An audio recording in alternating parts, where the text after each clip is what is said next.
Hi, good afternoon. Welcome to Grant Thornton's webinar on Consolidation 101. I'm Chetan Hans and I'm a partner in Grant Thornton, Singapore, and I'll be taking you through the initial slides on some of the housekeeping matters.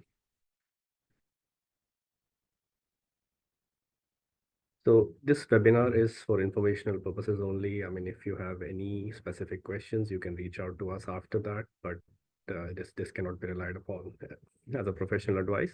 This webinar will be recorded. So today we have two speakers. So today's webinar essentially is on consolidation, and we have split the session into two sections. We have the session on FRS 1.0 and the consolidation process, how the consolidation works with specific nuances related to foreign currency. Arpit Jain, who's a director in Grant Thornton, will be taking us through that. And then we have Gangesh, who will be taking us through the role of technology in consolidation. And we also have Stephen, who's from Quick Consoles, and they are our technology partner, helping clients automate the consolidation process.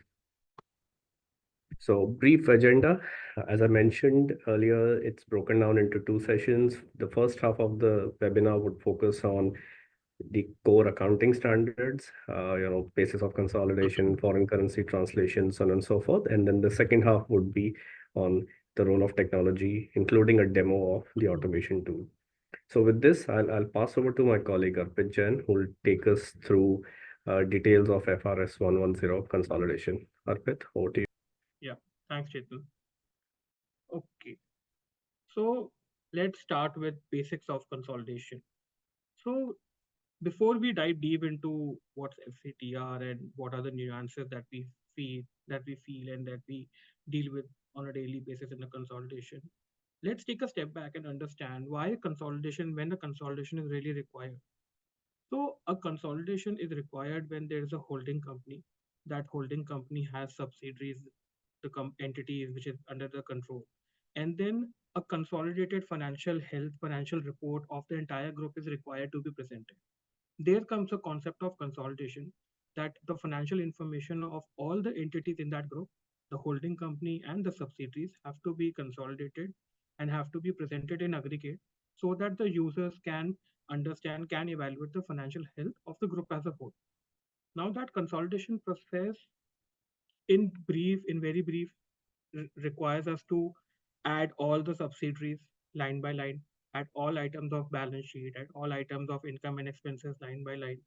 And when the numbers are aggregated, then if there is any amount that requires to be eliminated, for example, there is an intercompany payable receivable, or there is an intercompany revenue and sale purchase transaction that needs to be eliminated, then after that aggregation, those kind of adjustments are recorded so that the final output is the net consolidated results of the group. Now let's try and understand this process in a more detailed way. Yeah. So we have broken down the process of consolidation in three basic steps. First is combining assets and liabilities.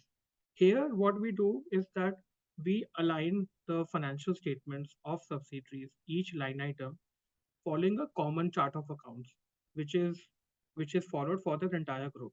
So, for example, trade receivable of a subsidiary company will be added to trade receivables of the holding company. So all assets and liabilities line items, similarly, all income and expense code are mapped following a common chart of accounts, and they are aggregated line by line to the holding company's fund format, right? This aggregation is basically one part, which is combining assets and liabilities. After this aggregation is done and we have aggregated numbers, we eliminate any intergroup investment and equity through which that entity was being controlled by the holding company. And after that, if there are any intergroup transaction, there can be in nature of any intergroup payables, any loans, any other, I would say, intercompany balances, or any intercompany sale purchase, any closing unrealized profit on intergroup stock, any of that, any of such adjustment that require elimination because it's an intergroup transaction, that is done. So these are the basic three steps that needs to be followed in order to prepare consolidated financial statements. There can be more steps Like there can be some gap alignment adjustments, there can be some period alignment adjustment if the period for the subsidiary is different than the holding company.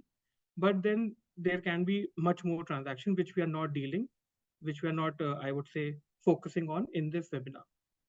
Now, taking a step back, the first step, which is combining assets and liabilities. Sometimes what happens is that your subsidiary is in a different country. As a result, our subsidiary may have a different currency in which different economic environment in which it operates, and hence that subsidiary may have a different currency in which they are reporting their financial statements. So to combine, you cannot combine the numbers as it is because the numbers before combining have to be converted into the currency of the holding company. Here it introduces the concept of foreign currency translation reserve, which in short we call it as FCTR. So moving on to this poll question before we understand how what is FCTR and how does that work, there is a question that is on your screen. Can we put up the poll question, please? And would request everyone to answer. Why and when is a foreign currency translation reserve created? We have four options. Only one of them is the right one. But yes, we can discuss. Yeah, the poll would close in another 5 seconds.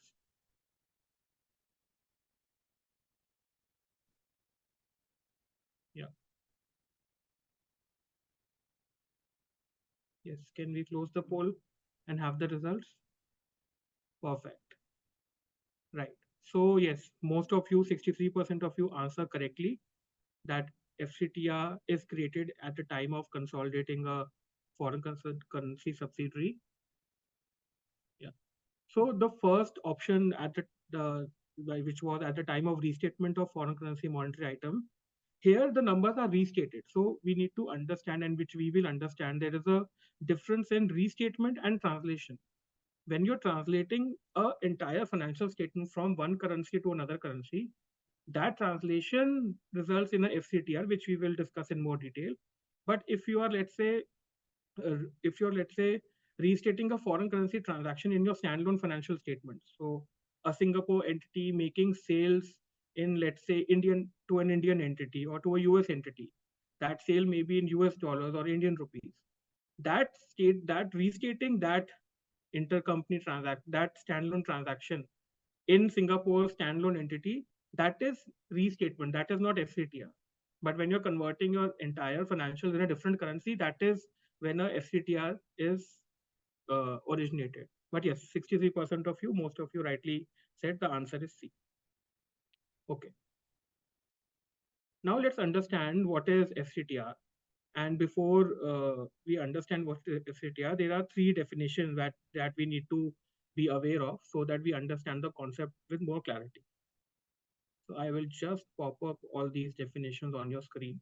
And I will not read through the slide, but we will explain what exactly each definition means. So functional currency in essence means the currency in which the entity is functioning. So let's say you are a Singapore company, and by geography, your currency is Singapore dollars. But you're a company where all the sales, yeah, like majority of your sales is happening in US dollars, and the currency which is impacting the sales price and the cost of your services that you're offering is US dollars. So the functional currency for you will not probably be SGD, even though that is the currency of the country where you are registered, where you are geographically registered.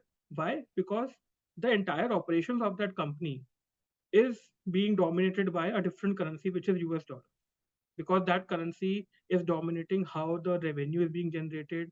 That currency is dominating how the cost is being incurred. Probably that is dominating, and that is, I would say, deciding on how the financial health of the company looks like. So functional currency in simple word means the currency which is affecting the operations of that entity. That is the currency in which I would say the financial statement of that currency should be prepared. Now the concept of presentation currency comes. That A company, a Singapore company, continuing to an example, may have a foreign functional currency of US dollars, right? But they still may choose to present their financial statements in Singapore dollars. Maybe they have a parent company, or maybe they have a private equity investor which wants the financials in a different currency. So here comes the concept of presentation currency, where you have financial statement in a functional currency, but you want to present it in a different currency.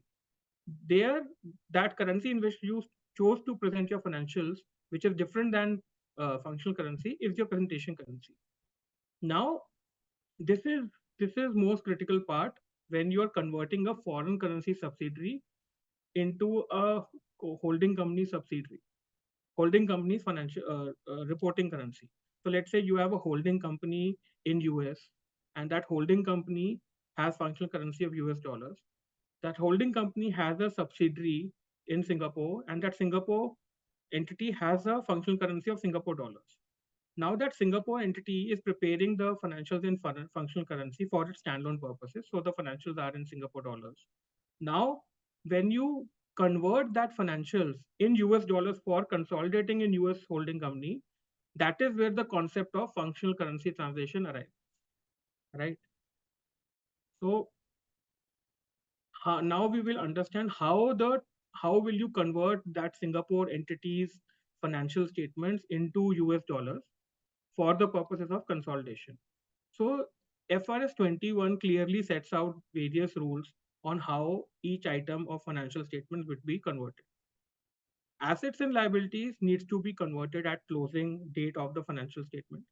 So the date of between Singapore dollar and USD on your year end date, that is the rate that you will use to translate all your assets and liabilities.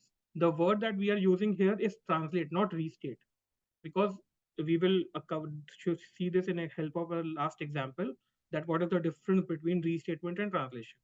But yes, we translate the entire balance sheet, assets and liabilities, other than equity, of course, at closing rate. Income and expenses, the standard says that it should be recorded at the respective date of transaction. But given the volume that there can be thousands or millions of revenue transaction, or I would say expense transaction, or any other similar transaction throughout the year, it is not possible to translate each transaction into the exact date. So the standard allows that for practical purposes, if there is a stable currency, you can use an average rate. That average can be an yearly average, can be average of various months. So there are various approaches that you can adopt. But yes, the principal rule, practical approach is that income and expenses are generally covered at the average rate for the respective period that you are consolidating. For equity and reserve, the standard says that we need to use the historical rate, which is generally the rate on the date of issuance. And exchange differences is basically then the difference, which is foreign currency translation reserve, that resides in the other comprehensive income section of your statement of comprehensive income. So the OCI section, that will always have the FCTR that gets generated when you are converting a subsidiary, foreign currency subsidiary, to a holding company subsidiary. Now let's understand this more with the help of an example. So before that, we can just summarize the three rates that we will be using. We would be using closing rate for assets and liabilities.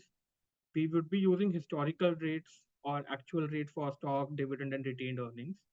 We'll talk about this retained earning piece because it's a little tricky. And then for the entire P&L item, we would be using average rate. So yeah, just a second, yes. So let's try to understand this concept better. Does how does a conversion happen, and how does FCTR is generated with help of an example. So company B is a company based in Singapore and has a functional currency SGT. It is a subsidiary of company A, which is in US and is having a functional currency of USD.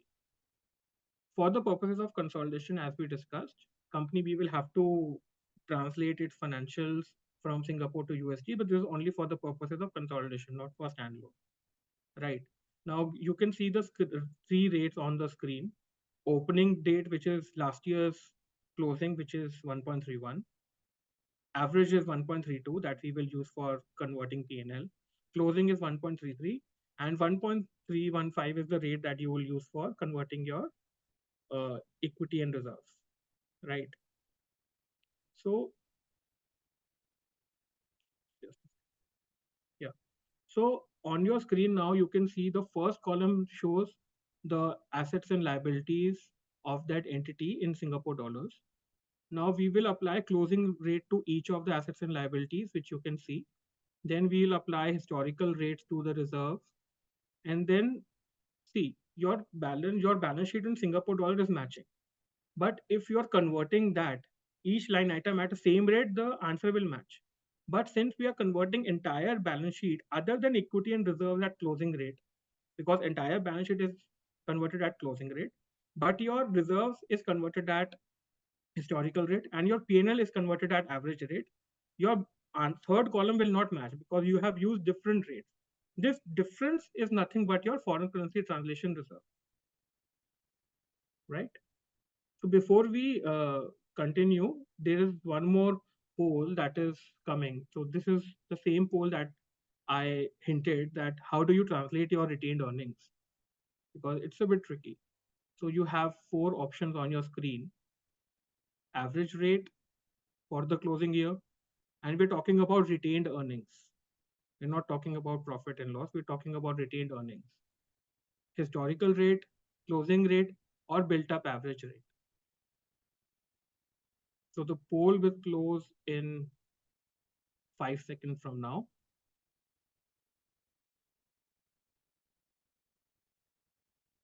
Okay, can we have the results?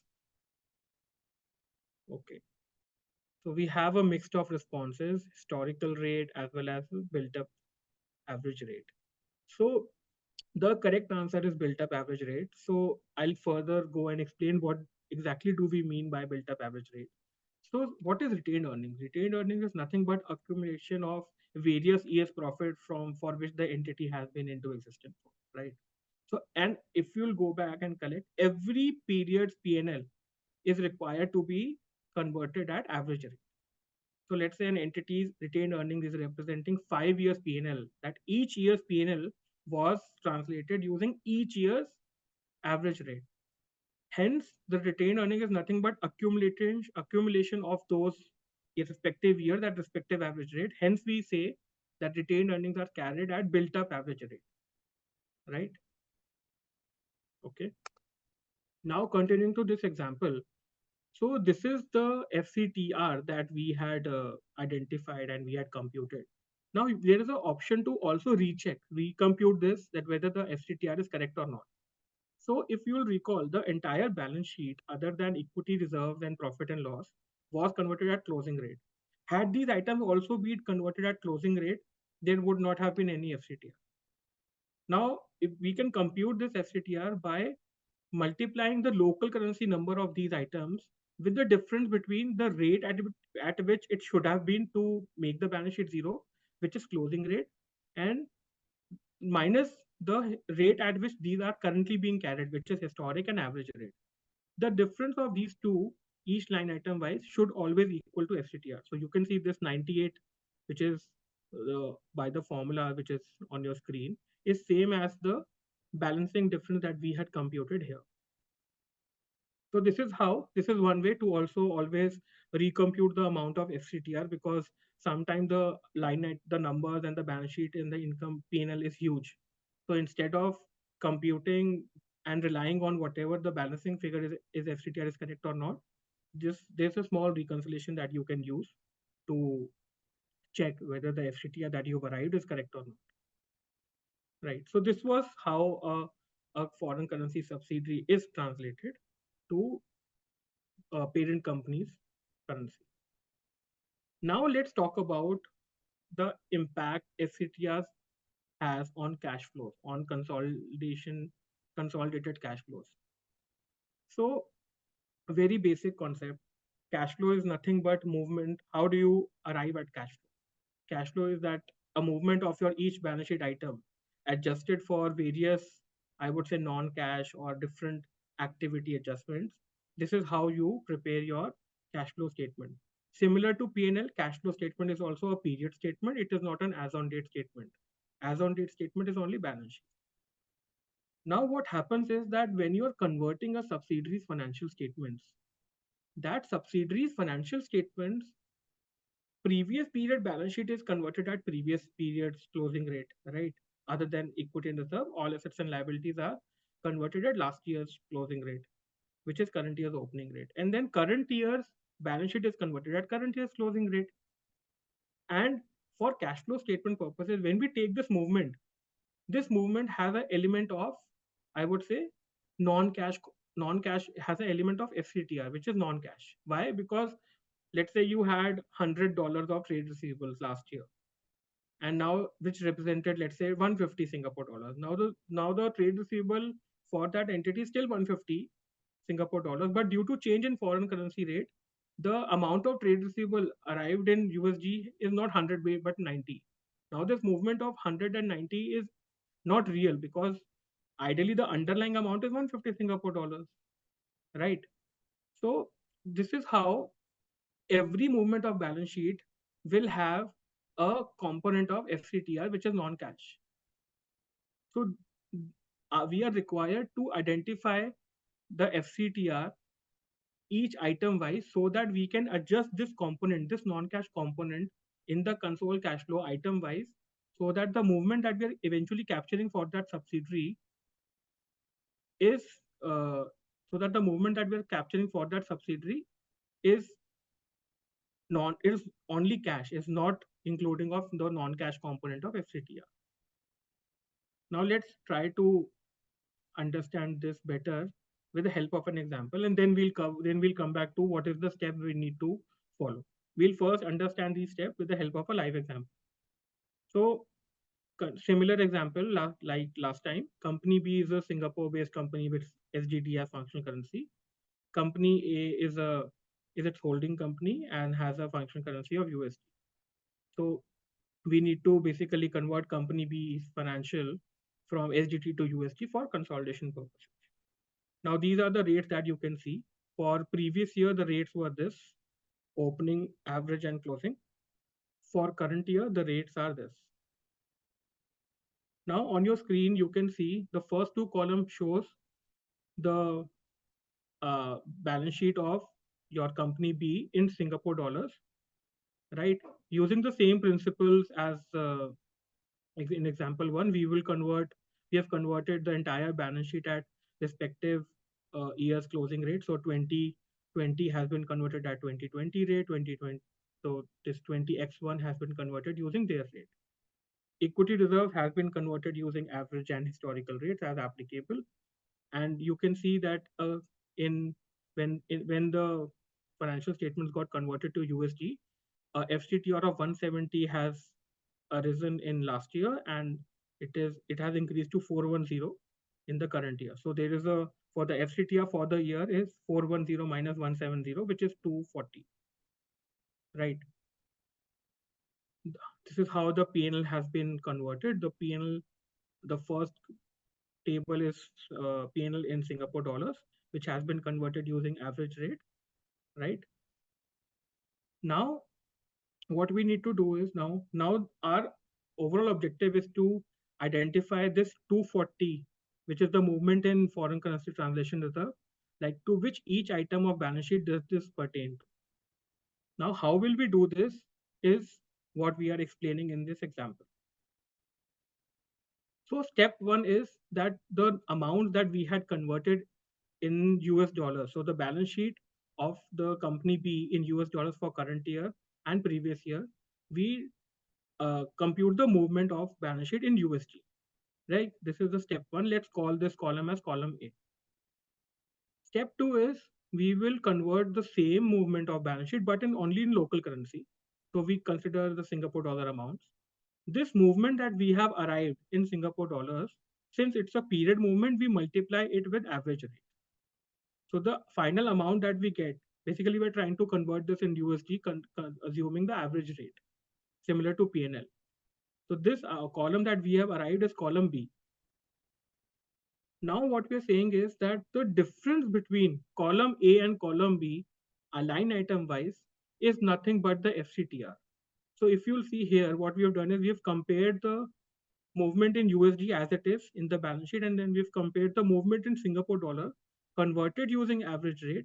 The difference between these two movements this is always total to the amount of FCTR for the year. So to interpret, I would like to say that in my property, plant and equipment, the movement was 280 in USD balance sheet, but the same movement was a positive 55 in Singapore.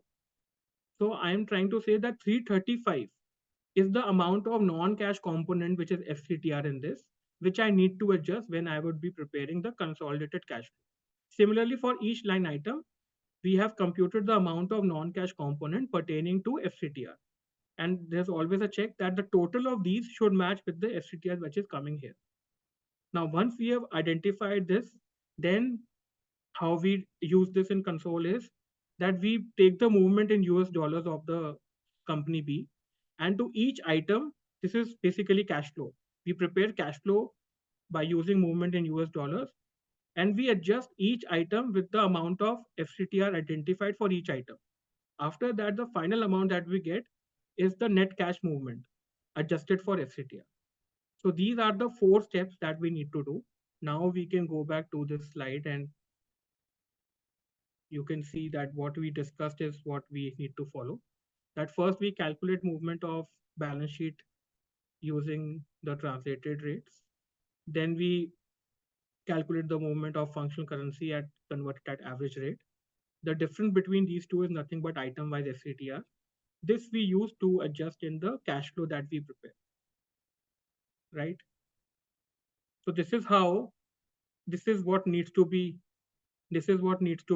I would say, done for each entity to correctly allocate foreign currency that is arrived in console. Most of the entities, what we have seen practically, they allocate that entire amount as a separate line item in cash flow, or they allocate that entire amount in closing cash and cash equivalent, which is not the right approach. Ideally, you're supposed to identify FCTR each item wise, and that each item wise has to be adjusted in the console cash flow to basically get the final amount, which does not have any component of cash flow. Okay. Now let's go and deep dive into the FCTR impact on intercompany balances and cash flow. So first we'll understand how intercompany balance is accounted for in each entity in the subsidiary as well as the holding company. Then we will see the cash flow consideration of it. Let's try to understand this with the help of an example. So company A, holding company USD, company B, subsidiary company Singapore dollars. Now company B, subsidiary company, sells goods to company A.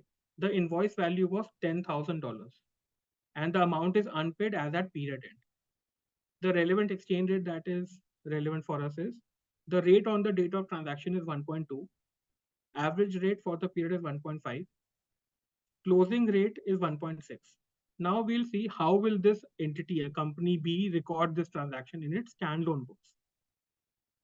So at the time of recording the sale, what company B will do is that since the amount was 10,000 US dollars and the rate on the date of transaction was 1.2, when the company is making its books of account, they would be translating this 10,000 into the rate on the date of this transaction. So the company B will record a revenue of 10,000 into 1.2 of 12,000 Singapore dollars because the company B's standalone books are in Singapore dollars. And accordingly, the company B will record a receivable from company A, the holding company, of 12,000. Now we will understand that since this is a foreign currency item for company B and company A, the holding company, has not yet paid, so there is a $10,000 of balance USD dollars that is receivable from company as on the reporting date. Now this balance will meet a definition of foreign currency monetary item, and accordingly this needs to be restated at a closing rate. Now the closing rate of this $10,000 is 1.6, right? So 10,000 into 1.6 is the should be balance of receivable.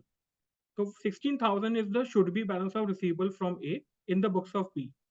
Now, since on the date of transaction, we have already recorded the 12,000 receivable, so we need to increase the balance of this receivable by 4,000.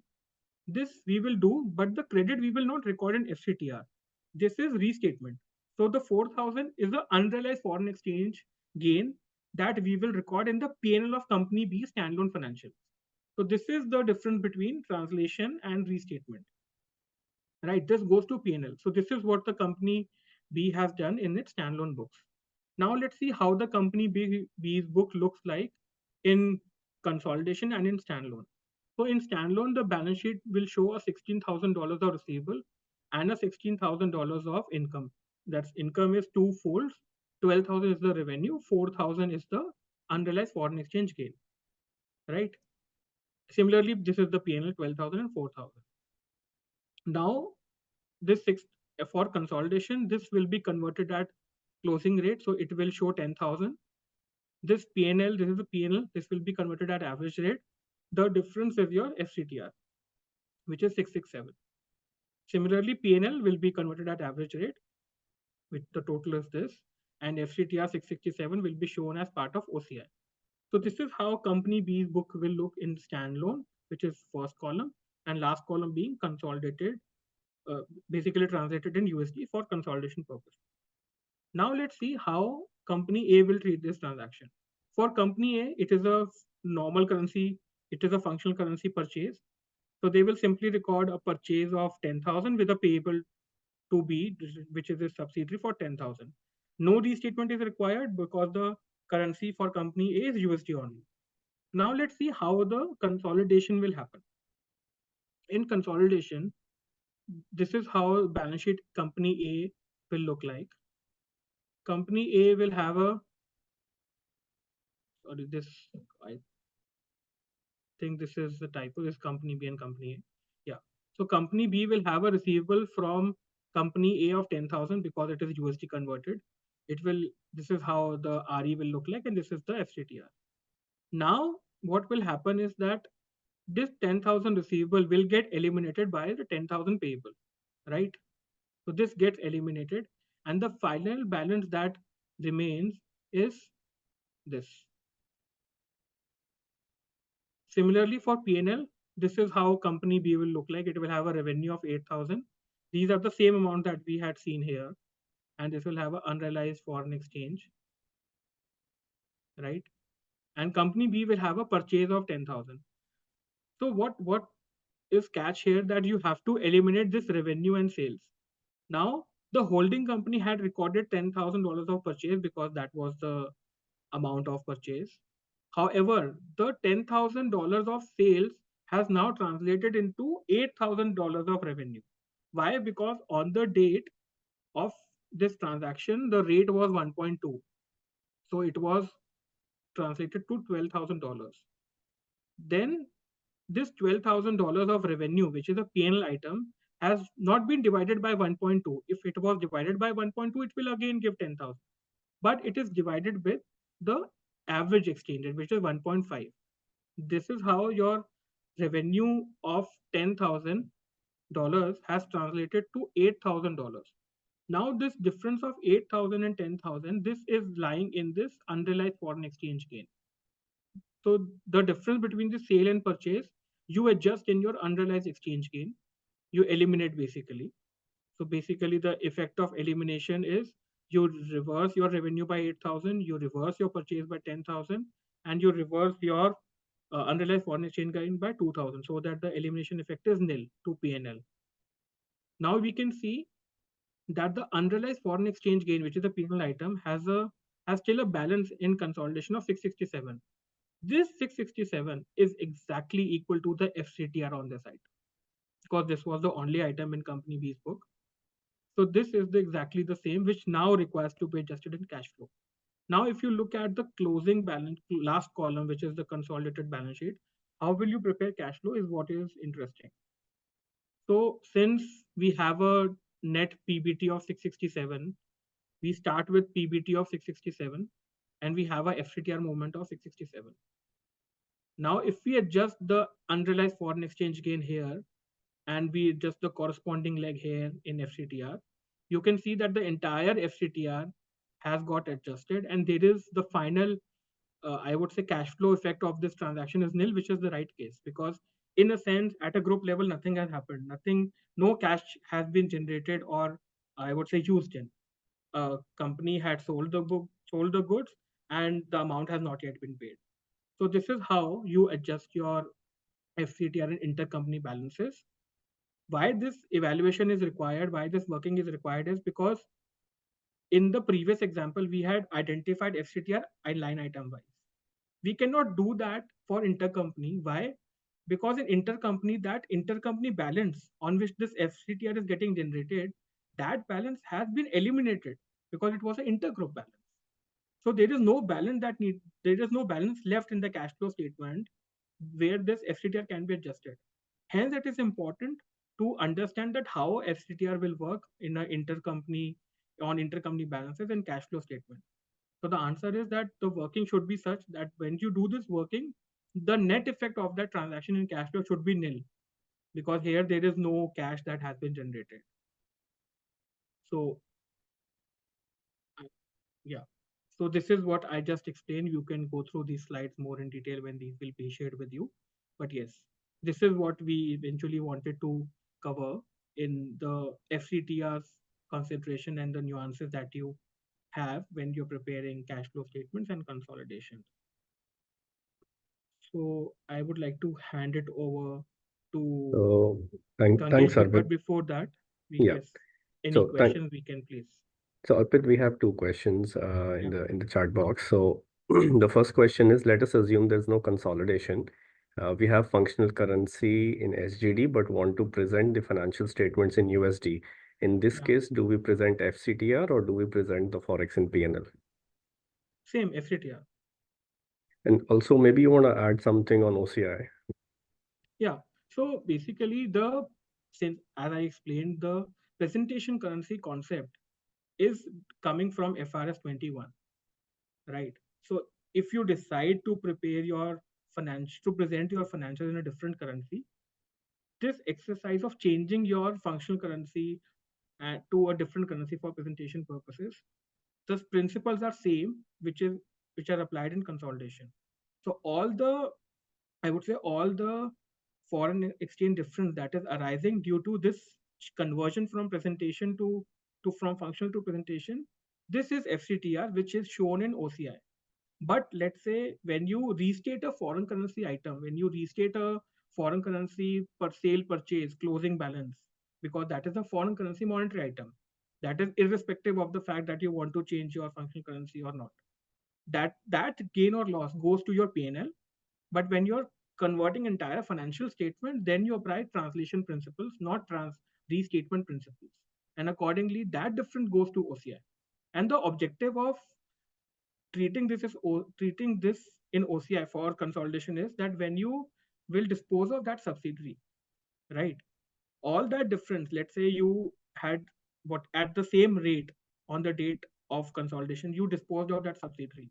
The amount that you will eventually realize will be the restated amount. And at that time, when it disposes of, that time this amount of FCTR will translate to your PNL, which basically shifts from OCI to your PNL, because the amount that you will realize will be higher than the will be the amount that is the restated amount. So that is why the FCTR is shown in OCI, and even in OCI it is shown in the cap. There are two categories of OCI: item that will be translated to PNL, item that will not be moved to PNL.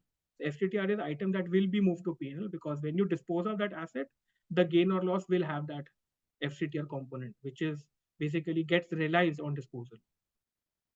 Hope I was able to answer. Yeah. Thanks, Arpit. So the next question is, how do we treat foreign currency on minority interest? Foreign currency on minority interest is same. So when you're doing consolidation, your minority interest is nothing is or for presentation purposes is part of your equity, but it's nothing but a third party liability for you, right? So the when you compute FCTR on that entire subsidiary, so the portion of that FCTR on the portion basically of FCTR which is relating to minority gets allocated to minority. It's not to your FCTR. So for example, let's say you arrived at 100 Singapore US dollars of FCTR for your subsidiary, and that 20% of that subsidiary is held by external. So your FCTR that you will present in your console will be 100 into 80% because that is held by you. 20 is allocated to minority interest itself, because minority basically then gets restated, including the FCTR. So minority in nutshell will be at closing rate, will not be at your historical rates. Right. The next one is on FCTR on goodwill. Do we need to recalculate it every year? For if you're talking about uh, a foreign currency goodwill arising from acquisition of a foreign currency subsidiary, Correct. yes, Correct. goodwill needs to be restated every year. Yeah. The So it standard needs says to so. be restated every year at the closing Yeah, rate. Correct. Yeah. yeah. The next one is for P&L translation. Is it compulsory to use average rate or can we use closing rate? No, so definitely closing rate is not what you can use. Why? Because the standard doesn't say average rate. Standard says use the rate on each transaction.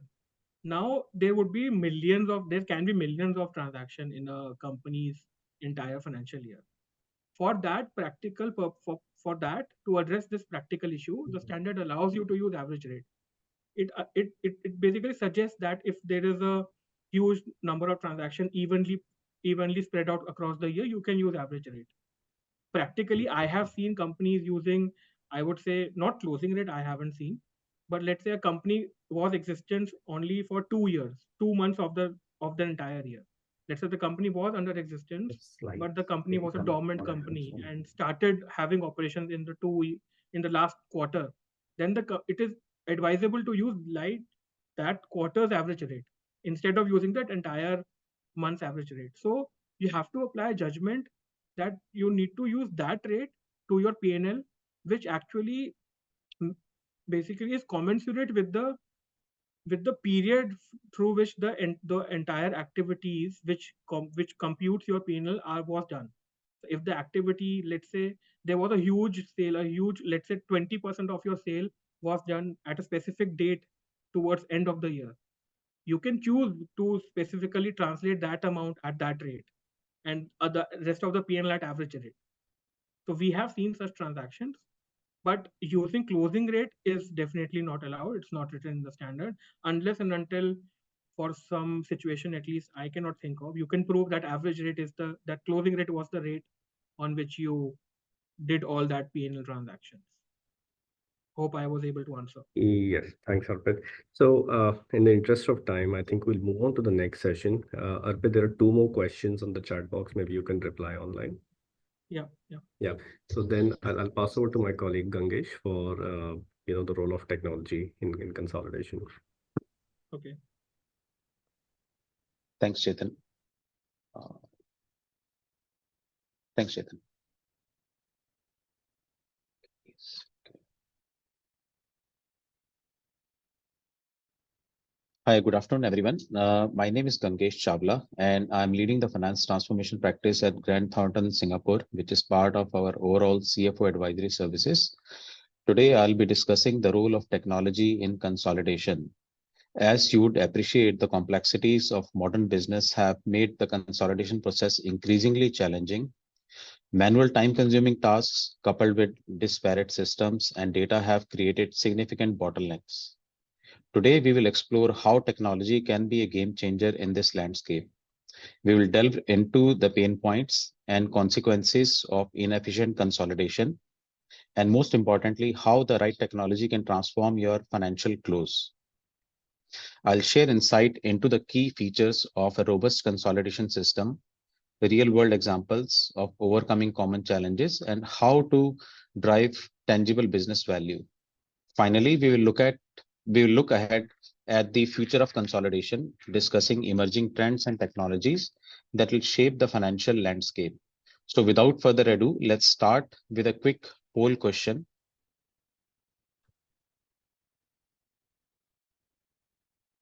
So the question is, which of the following is not a challenge associated with traditional financial consolidation? So there are four options.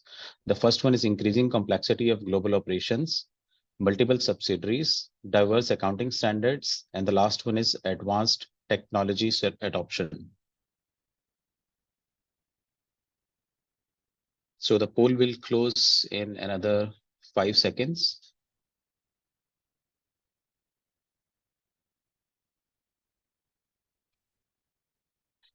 Okay, so most of you have answered advanced technology adoption, which is the correct answer.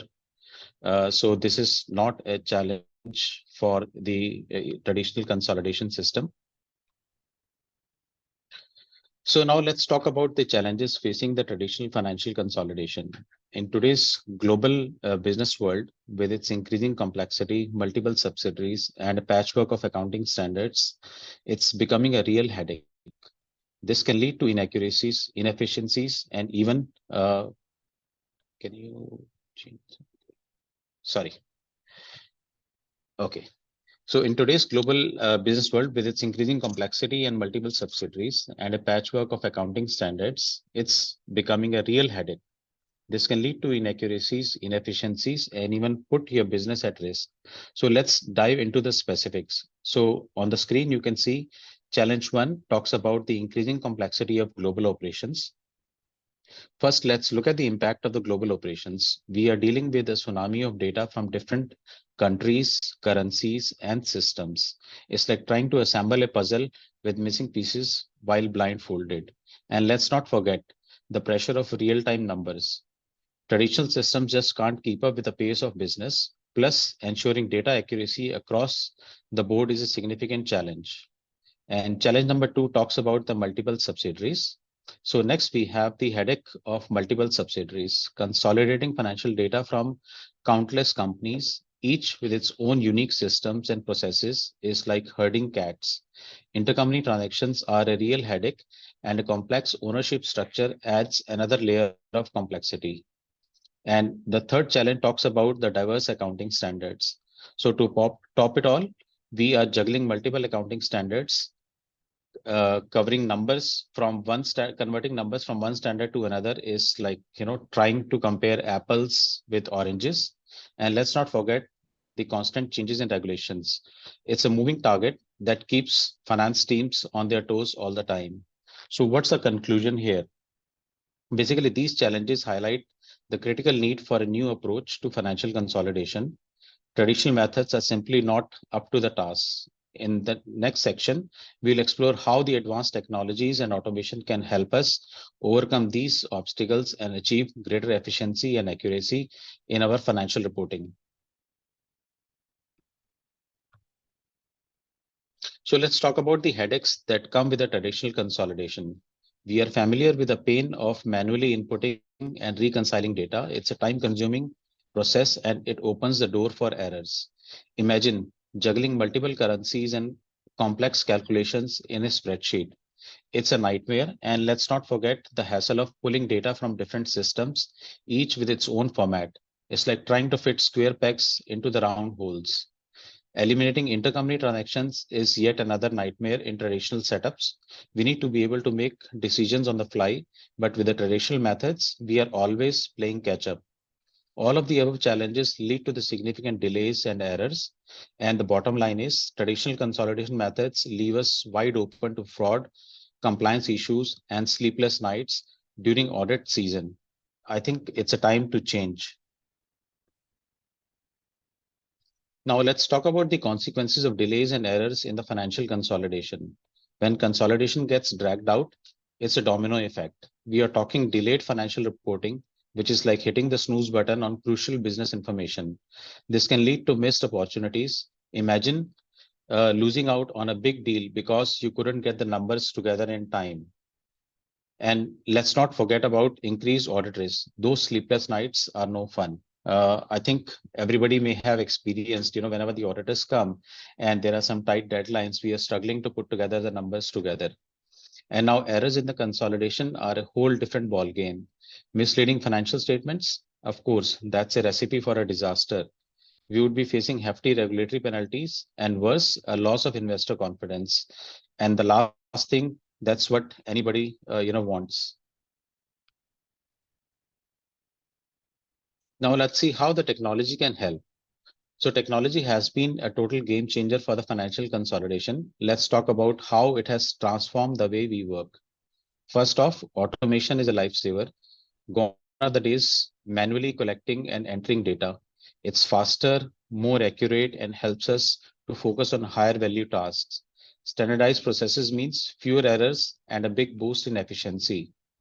Collaboration and workflow management have also gotten a major upgrade. Teamwork, teams can work together seamlessly no matter where they are.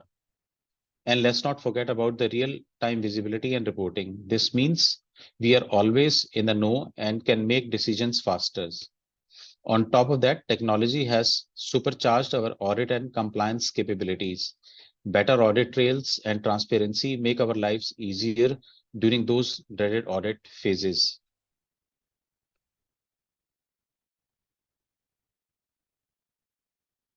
Now let's dive into what makes a modern consolidation solution truly powerful. First up, flexibility. We need a system that can keep up our ever-changing business and accounting standards. No more rigid solutions. Next, integration is a key.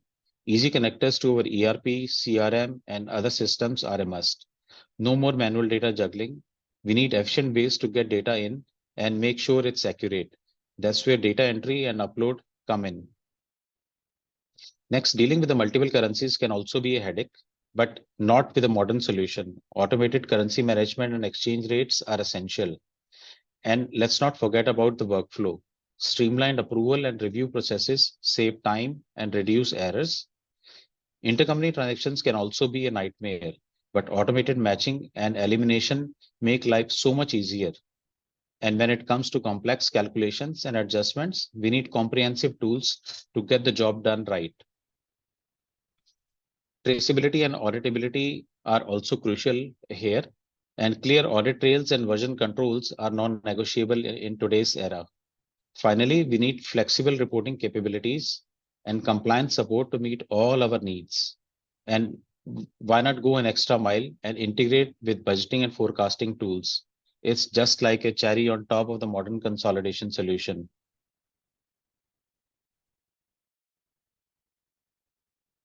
Now let's analyze how we can overcome the challenges by adopting the best practices. Overcoming consolidation challenges requires strategic approaches to handle complex calculations efficiently. Advanced calculation engines and automation are indispensable.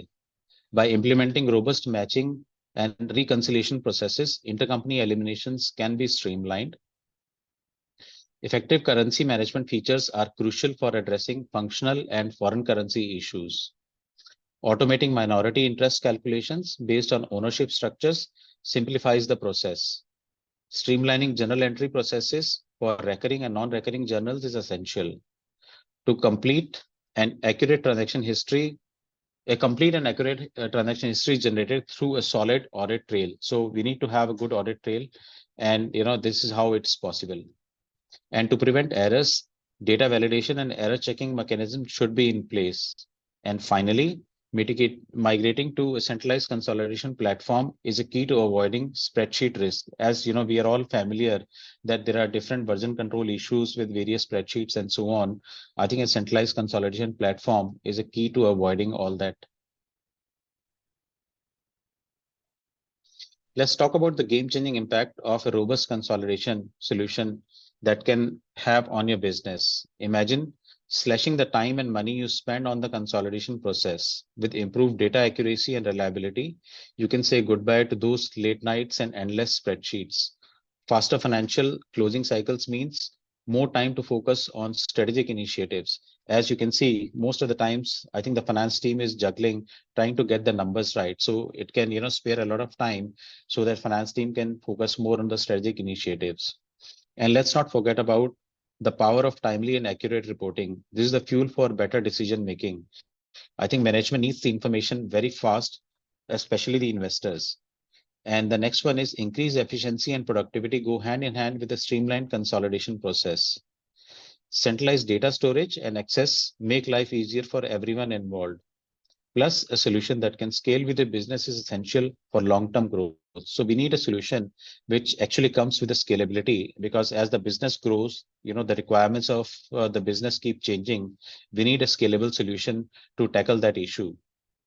The next one is relating to the improved collaboration and data sharing. It fosters teamwork and efficiency. And last but not the least, enhance security and disaster recovery, protect your valuable data.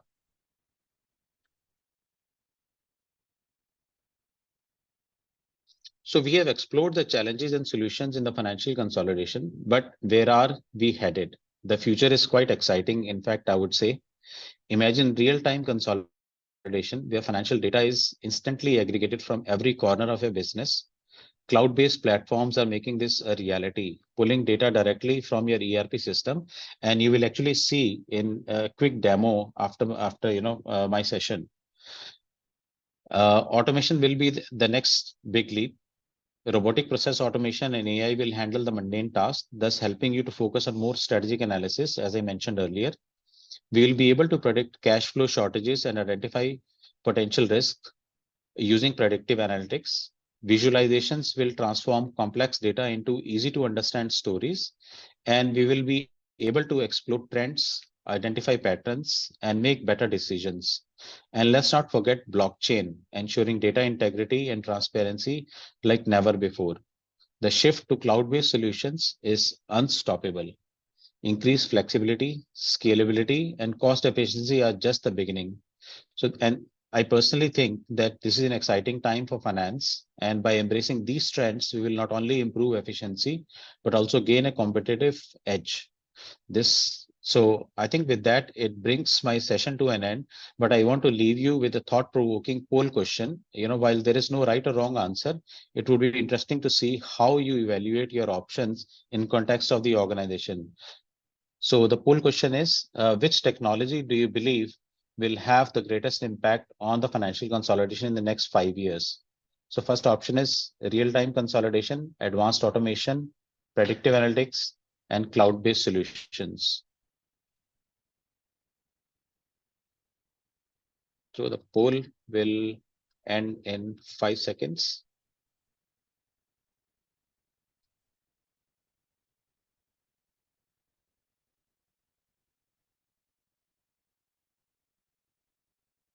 Okay. So I think it's a mixed reaction. So some of you have chosen the real-time consolidation. Some of you have chosen advanced automation. I mean, there is no right or wrong answer, but based on our experience and wider polls that we have conducted in the past, we noted that advanced automation was the most commonly chosen option due to the increasing focus on efficiency and cost reduction. So with that, I would like to thank all of you for your participation, and I would now like to hand over to Stephen from Quick Console, who will give you a live demo on the cloud-based consolidation tool. Over to you, Stevens. Thank you. Thanks, Ganesh. All right, so I've prepared one slide, which I'll be sharing with you in a second.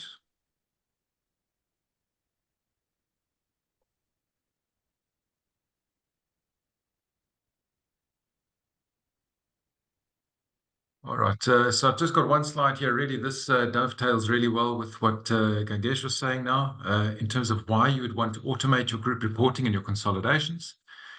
The good news is that consolidations are fairly well, the rules and principles are fairly well embedded. They've changed fairly little over the last few years, which means they are really primed for automation. We always say there's a balance between automation and human involvement or human oversight. But we are really looking at moving people's time away from preparation to analysis, rather than replacing those resources, reducing our key dependency on staff, and of course, having access to support when needed. So I'll stop sharing my screen in a second, and then we jump into the app itself so we can see practically what an automated solution looks like. You should see something resembling some graphs coming up on your screen. So this is the landing page that you'll see in front of you here. Of course, today we are focusing on FCTR. We're focusing on currency translations. So I will just be touching on those aspects a little more. This is our landing page. Any good consolidation tool, of course, should be able to consolidate actuals, budgets, and forecasts. So that is why I'm showing you this screen over here.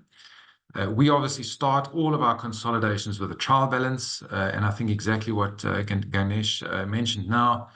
We are open to integration, so trial balances can flow in automatically, but of course they can get uploaded if need be. So we always have that as a fail-safe. All right. I'm spending a little bit of time on exchange rates today. That's obviously, like I said, the focus of today's webinar. You'll see here that we have these two different graphs. One is really around converting your P&L at the average rate for the month, your balance sheet at the closing spot rate for the month. And you'll see here that we've actually separated our actuals, budgets, and forecast exchange rates. So obviously, when you do a budget, you take a view of a rate going forward. And we don't like to contaminate our actuals as those, or our budgets and forecast rates as those actuals come in. We do have the ability, though, to run what is called a constant currency report. So you can imagine if you're comparing actuals, budgets, and forecasts using different exchange rates, that may create some noise. And of course, you have the option then of taking some of that noise out by running a constant currency report. An important factor as well is you could either automate your exchange rate. So that's something we champion, is that rates then come in automatically from the system. We use a company called xe.com. But for those of our larger, if we look at our larger groups, they sometimes prefer to use their own rates. So of course you can switch that off. And if you have a central treasury department that tells you what rates to use, of course you can plug those in on a monthly basis as well. Right, now it was mentioned in Arpit's presentation that there are some line items on the balance sheet that are not converted at closing spot rates, but rather historical rates. And of course, there's space in the system to set those rates up as well, which is quite important. Now, with all the talk about foreign exchange conversions, of course, it's important to have an FCTR that is automated and one that you can prove. So any good system should be able to download a proof so that you can see exactly how that number is calculated. All right. Then just moving on, of course, we've mentioned integrations. We have that on our dashboard as well. And then, of course, we are checking data in real time to make sure that your data set doesn't have any issues in it that will prevent your consolidation from running successfully. So we just check the data in real time to make sure that everything is above board. All right. I'm going to touch on some key aspects in the system before we jump into the reports. I know that's what everybody wants to see. So really the first item I'd like to mention, and this really dovetails quite nicely with what Arpit was talking about, is that we build your group out for you. Right, so you'll see that the group is built out here in its legal structure. And why do we do that? Of course, you'll see on the right-hand side here, we have different shareholding percentages. And there was a question or a point raised earlier about carving your FCTR out. So FCTR is a reserve account. And of course, that needs to get shared with the non-controlling interests. So it's important for us to know what the shareholding is in these underlying companies. And of course, we then carve that FCTR out as we go up the line. Right. It's also important to carve that out as you go up the line in terms of having partially held subsidiaries that themselves are partially held.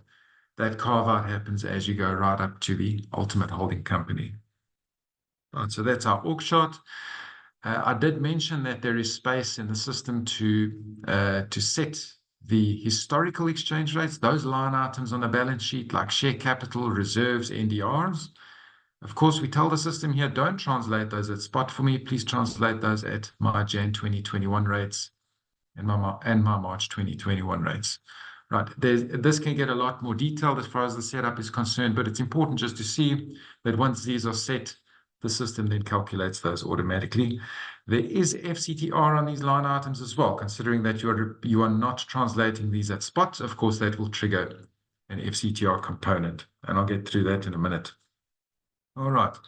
And then visually, what do our exchange rates look like? Of course, I did show those graphs to you a little earlier. What do those look like if we were to go here, for example, you can see that we have an average rate for the month.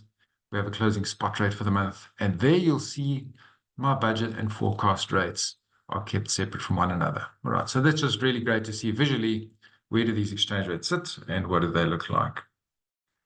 All right. I'm jumping to the reporting side of things. We'll start with a P&L. Of course, that's the easiest one to explain. That's the easiest one to work through. Of course, from a consolidation perspective, you may not want to consolidate your entire group. Maybe you have a partial consolidation. Of course, that is also something that you can generate here. The system will then know which eliminations to bring in, which ones to leave out. So I've prepared some scenarios for us today. And you'll see we've got this P&L. We've selected some of our entities across the group. We're also telling the system to bring back our budgets and forecasts and what currency we'd like to run this particular consolidation in. And of course, the rest is just for us to then click the button. Consolidation is obviously done on the fly, which means it's based on the latest data in the system. And the view that is coming up on your screen now is really a technical consolidation, what we like to call a stack up. So we've stacked up the companies from left to right. You'll see there are the entities that I've selected from left to right. Of course, we always have a separate column showing our intercompany eliminations and a final consolidated value at the end. All right, I did bring back budgets and forecasts, and you will see those coming through on the right-hand side with variances and variance percentage. Bear in mind, these budgets and forecasts were translated using budget exchange rates and forecast exchange rates. So that's important to note as well. All right. Any good tool, of course, will have drill down functionality. So you can click on any of these numbers here and you can see what is sitting behind that particular number. So that's the drill down functionality, sometimes a little bit difficult to do in an Excel-based environment. All right. So that's our year to date. That's our stack up P&L. Of course, I did want to run also what we call a multi-period. So maybe, for example, you have the requirement to run, let me just select my multi-period. Maybe you need to run your consolidation not by entity, but maybe by month. Now, this is maybe required from a management perspective. So you may want to look at your group results by month. So it's the exact same consolidation I've shown you earlier. We just stack it up now by month. Very important from a foreign currency translation perspective. Each month is translated using that month's average exchange rate. All right, so that's really important. So we make sure we have all the translations are compliant with regards to financial reporting standards. All right. Now, I did mention these different currency conversions. Of course, if you need to see this particular consolidation in different currency, you'll see that one is presented in US dollar. We could run this exact same consolidation in euros. We just change the currency and we rerun the console. The system does all that heavy lifting. It knows about all these rules around consolidation. So what you'll see on your screen now is the exact same consolidation, but simply presented to you in another currency. All right. I'll briefly show you here from a report perspective. Of course, we like to give our users as many options as far as running reports are concerned. On the bottom here, you'll see that's where we run our constant currency reporting. So I have the opportunity here to translate actuals, budgets, and forecasts using a single exchange rate type. And that just helps take some of the noise out of my numbers. All right. Right, from a balance sheet perspective, let's head over to the balance sheet. This is where a lot of that FCTR is happening, so I'd like to spend a little bit of time on the balance sheet. Again, I've prepared a scenario here for us in US dollars, and I'll just run a stack up. Again, we're just running a stack up consolidation by company. And this will just take a second to come back.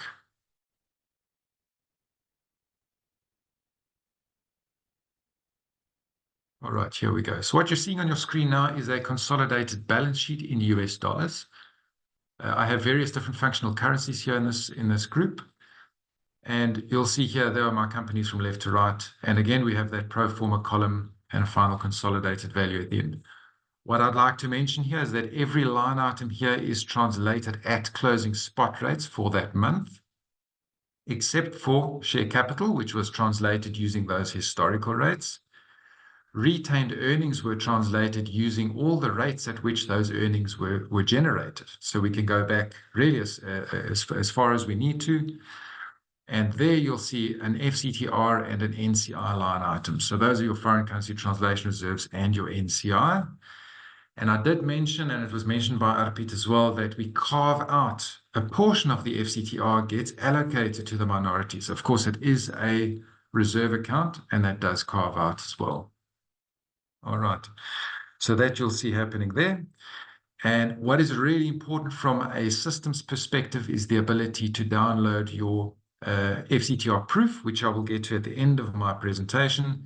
But you have other reports that may be of benefit to you to run as well. We have an intercompany report showing you those balances, whether they tie up or not.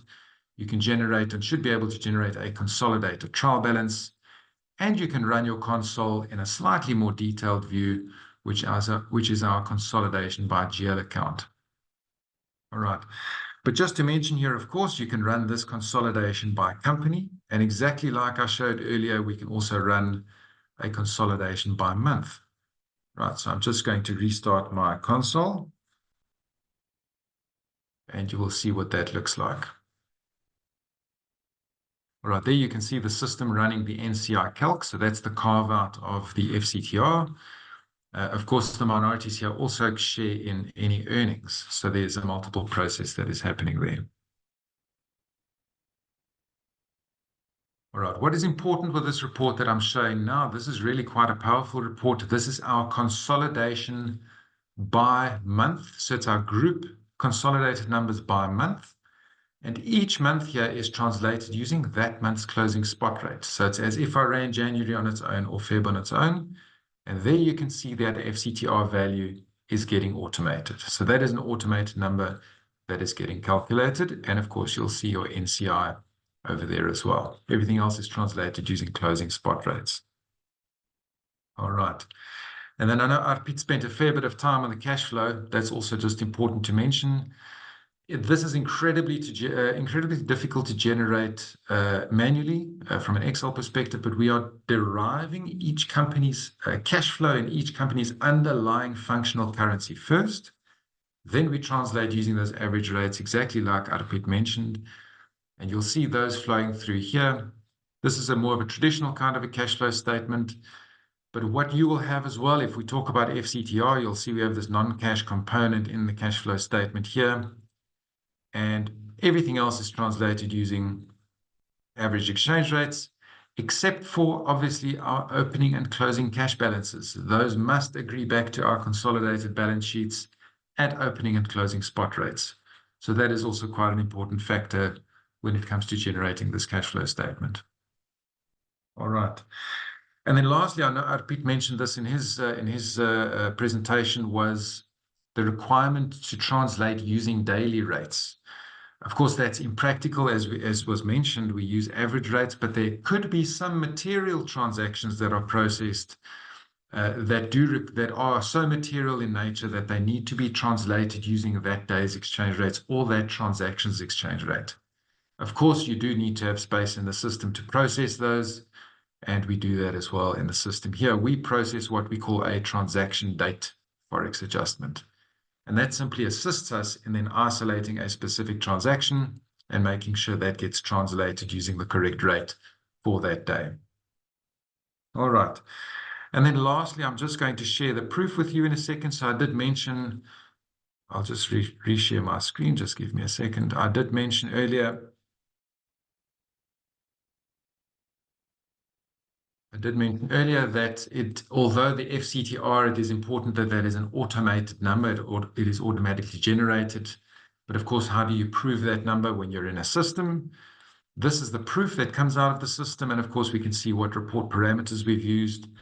And it's important to note that there are many different components that go into your FCTR number.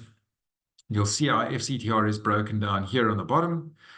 And of course, there is a component of FCTR that gets split between the NCI and the parent. So you'll see that split happening here on the proof. There's also an FCTR component related to those items that are translated using historical exchange rates. Of course, that you'll see coming through here as well. That also gets split between the parent and the non-controlling interests. And of course, you've got journals that are processed directly to FCTR or NCI based on at-acquisition entries, for example, any kind of manual adjustments required by the user. What does a really, really good proof look like is what you're seeing on the screen now. So this is what this is what goes into it. So we're looking at every single entity, every single month. Every single month is translated using an average rate for that month. What is the difference between that average rate and our current closing spot rate? We can see those coming through here. The difference is our FCTR, and of course that gets carved out between the parent and the non-controlling interests. And what's really great, we can actually see here in column L, we can actually see that effective shareholding percentage going up the line so that you can then calculate that split as accurately as possible. So that's the power of having a really good proof, is that it actually takes a lot of the guesswork out of the system. So that's really, really quite important, is that you're able to prove the number that a system is calculating or assisting you to calculate. And then lastly, really, as far as my presentation is concerned, is just for those people who do need to prepare a set of financial statements. Of course, you've done a lot of work on that consolidation. You may then want to push that into a set of financials, and at least you're working with one source of truth, and the financials can come out of the system like this. They are a fair bit of work, of course, we know that, but I'm just presenting this on the screen now so you can see what that looks like out of the system. Very important to note is the financial statements obviously have a very different look and feel to what I've been presenting to you now. The reports that you were looking at earlier are very much focused around users and around preparation. And of course, financial statements are very much around layout and format. And in a nutshell, that really concludes what I'd like to show you from a systems perspective. Thank you. Thanks, Stephen. That was really insightful. And just to say, we have a few questions for you. So the first question is, how are ownership percentage changes during the year handled in the automated consolidation process?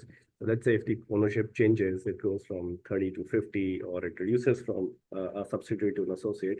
How do you manage that in the tool?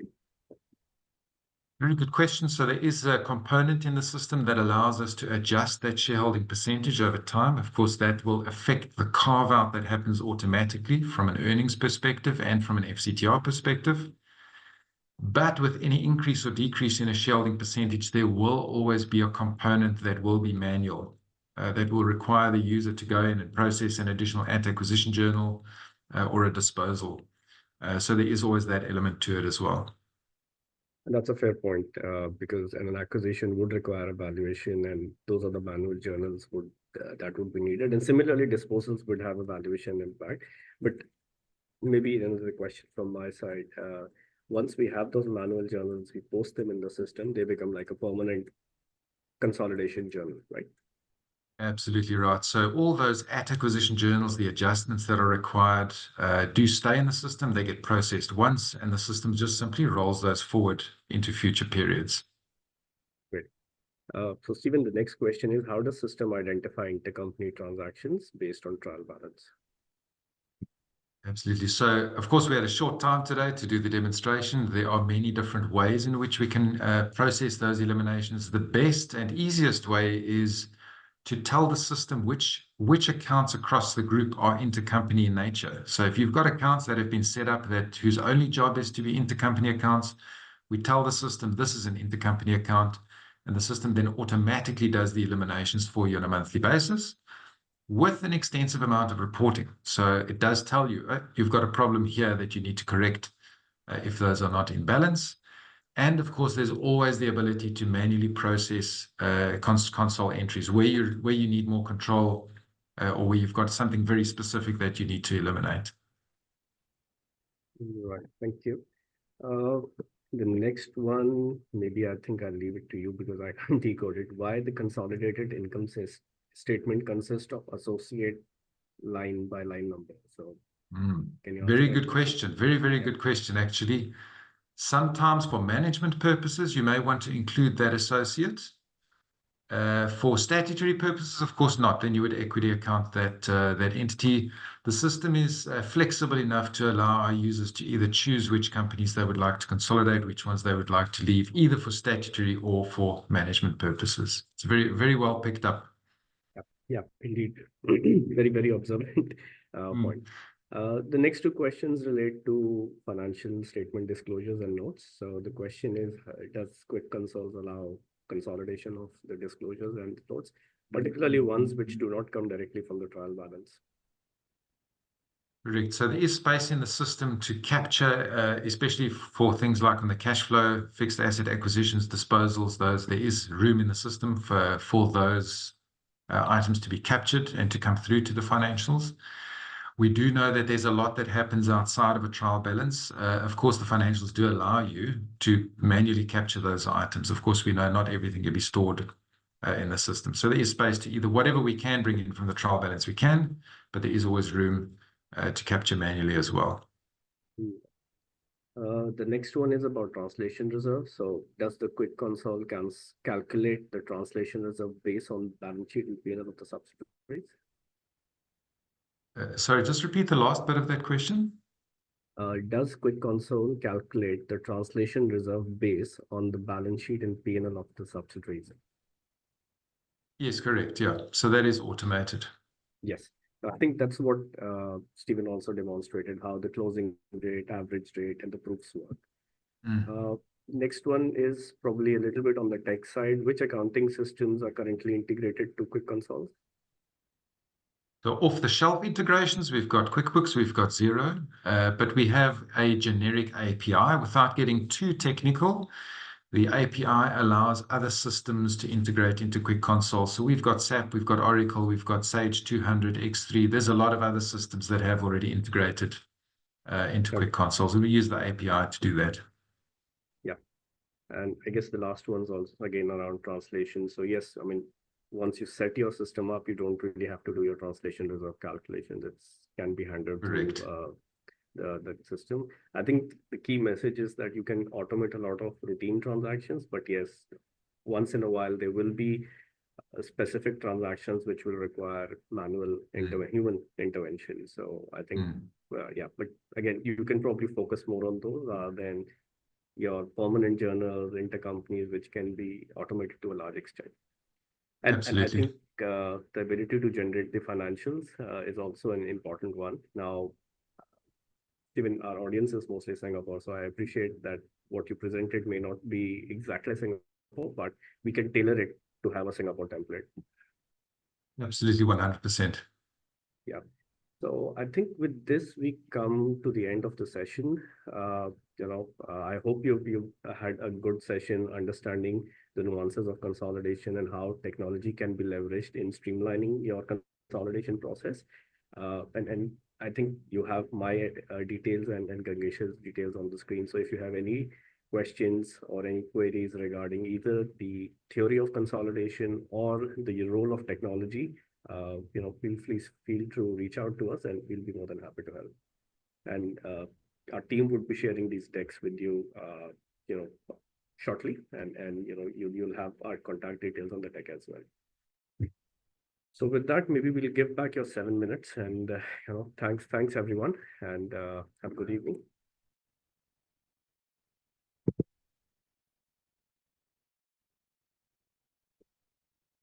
All right, thank you very much.